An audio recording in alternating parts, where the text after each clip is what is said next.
മോളെ, എന്റെ പൊന്നു മോളെ, നീ എന്ത് പണിയായി കാണിച്ച? രാത്രിയിലൊക്കെ ഒറ്റയ്ക്കിറങ്ങി നടക്കാന്ന് വെച്ചാ? എനിക്ക് ആ വീട്ടിൽ നിൽക്കാൻ പേടിയാ അമ്മേ. ഞാൻ അങ്ങോട്ട് പോരില്ല.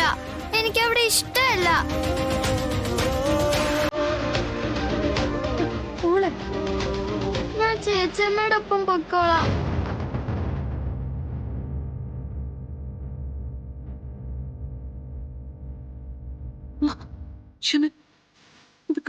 ഇതൊക്കെ നല്ല ചൂടുണ്ട്. അത് പേടിച്ചിട്ടുള്ള പനിയായിരിക്കും മോളെ. അത് മാറിക്കോളും. ഇന്നലെ രാത്രി ഒരുപാട് അലിഞ്ഞല്ലേ. എന്തിനാ മോളെ ഞങ്ങളിങ്ങനെ പേടിപ്പിച്ചേ? ചേച്ചിയമ്മയും അമ്മയൊക്കെ എന്തൊരു സങ്കടപ്പെട്ടെന്നറിയൂ.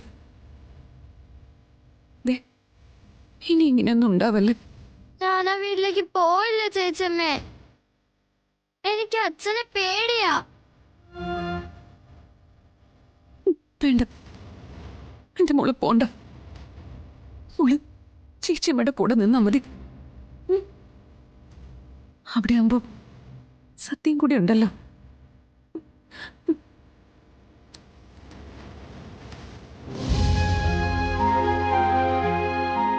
അച്ഛാ, ഞങ്ങൾ വരട്ടെ.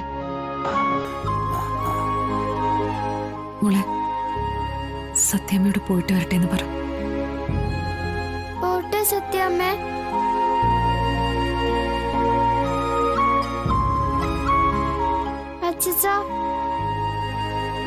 അച്ഛച്ച, പപ്പിമോള് പോവാട്ടോ.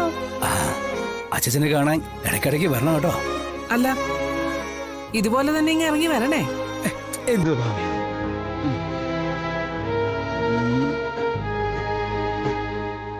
മോളെ, ചേച്ചമ്മേ പോവാം. അച്ഛാ,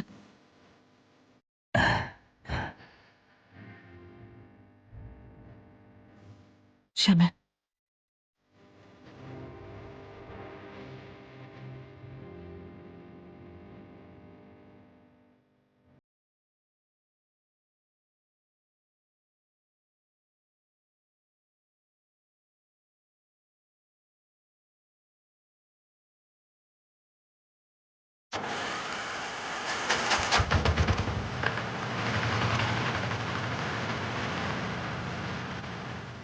അല്ല, നേരത്തെ ഞാൻ ചോദിച്ചപ്പോൾ നിങ്ങൾ എനിക്ക് കൃത്യമായിട്ടൊരു മറുപടി തന്നില്ല. പപ്പിയെ നിങ്ങൾ എവിടെ വെച്ച് കണ്ടത്? അതും രാത്രി നിങ്ങൾ എന്തിനാ അവിടെ പോയത്? അതും